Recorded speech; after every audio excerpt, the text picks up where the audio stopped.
back over here, looking at this wiring.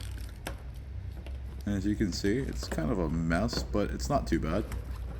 There are definitely some connectors that need to be placed back on here, and a couple of leads. I'll show you. If you look down here, you'll see that we have these that I have taped off, and these are going to be your starter leads, as well as your crank position sensor and the oil level sensor as well. And it's not too bad, nothing really big to do, it's just getting it done. I'm probably going to source those from the junkyard. And then you have some other little issues, a couple pinches in the harness, you'll notice, in the insulation on the harness. And then I have another injector that's got one of the wires completely severed that has to be repaired.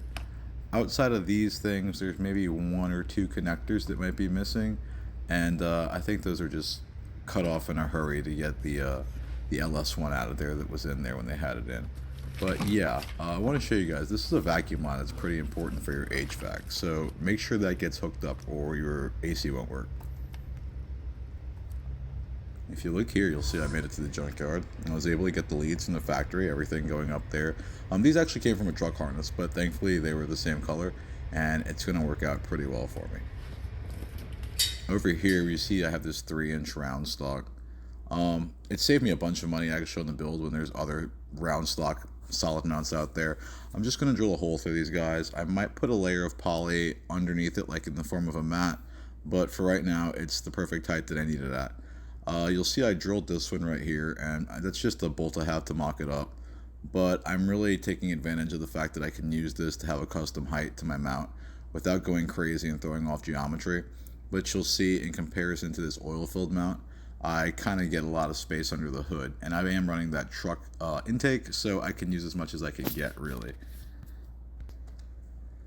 Moving forward on this hot-ass day, today's supposed to feel like 115 outside, but yeah, the advisory said 105, so we're out here with my helper John, trying to get this done before it gets to the middle of the day.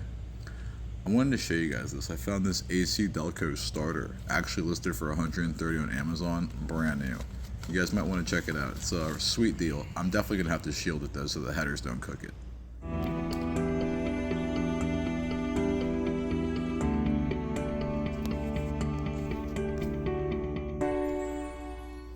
Here's this motor. Finally time to get it flying in the air. I'm really excited, guys. I'm pretty sure my checklist is checked off, but we'll figure it out as we go. I know as far as bottom end and heads, everything is good. There might be little knick-knack things here, like maybe a few sensors that I'm missing, but other than that, I think that I'm going to make out just fine with what I got here. So right now we're just going to push forward and try to float this in. So far no one really gives you angles of how this goes in, and I'm going to try to do that for you here. It's not the easiest, and it's super hot, guys, so I wasn't really worried about getting you a whole bunch of videos of me actually sliding it in there, but I'll show you some angles. And as you can see, we have the new throwout bearing in there, and you guys kind of want to put everything to the side if you can. You could kind of put those lines over behind the fuel lines to hold them out the way, which will definitely make you feel way more secure about that big motor kind of swinging down there. You definitely don't want to pinch anything, but dropping the K-member is just about a must. And the reason that for that is to get this batwing oil pan to swing underneath those headers and sit down, the K-member is going to have to be dropped. Now, I would recommend that you actually not disconnect your steering column, because in doing so, you're not dropping it all the way. I mean, you're just taking it down to the last thread that's on the stud. And basically, if you do have to drop it any, having the steering column aligned without dropping it all the way will help guide the K-member back up into position, which is more useful than I could ever hope to tell you.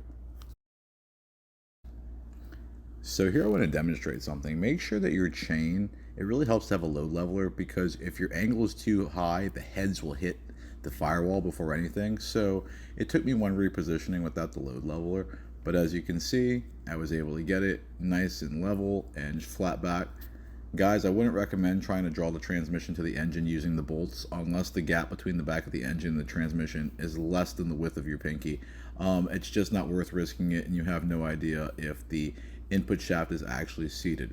But once you get a gap that's fairly tight, It is a tight squeeze, especially with the dowels and stuff and moving around, the header's pushing on it. So after a couple wiggles, my gap was very, very small, and I ended up just continuing tightening it up, guys, and getting her seated in there, which I was so happy about. And I'm really excited about all the space that I have up top, because I'm definitely going to be able to reposition my radiator, perhaps an intercooler or a V-mount setup if I decide to go boosted. Here's the intake that I've made that I was planning to run. Now, this is definitely going to give a few guys a heart attack, but I'm not emotionally connected to this car, so I'm going to cut the cowl, and I'm going to get this intake on there. So, I'm standing in my C5 with plenty of space, and I went ahead and I got that truck intake to fit. So, we're going to show you guys how we did that.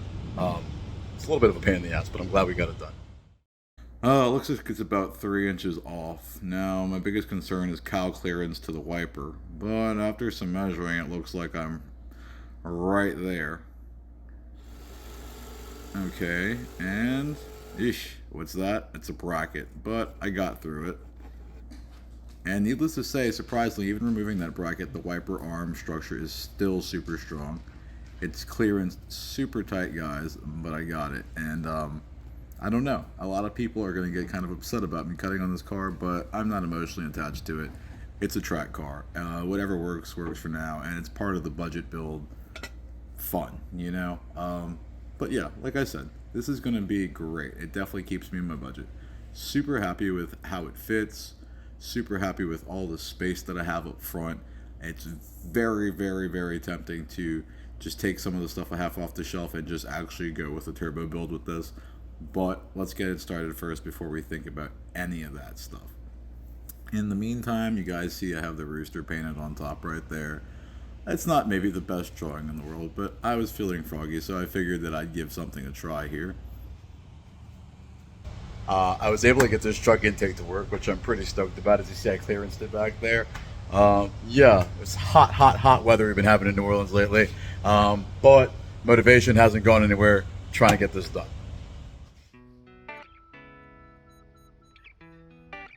Well, guys, so I got it in there finally. I guess that's the brunt of the work. Next is to get the top cover and the rockers on there, get more of this wiring figured out, some accessories bolted to her, and let's try to get her started up. But I thank you guys for watching, and I'll see you next time.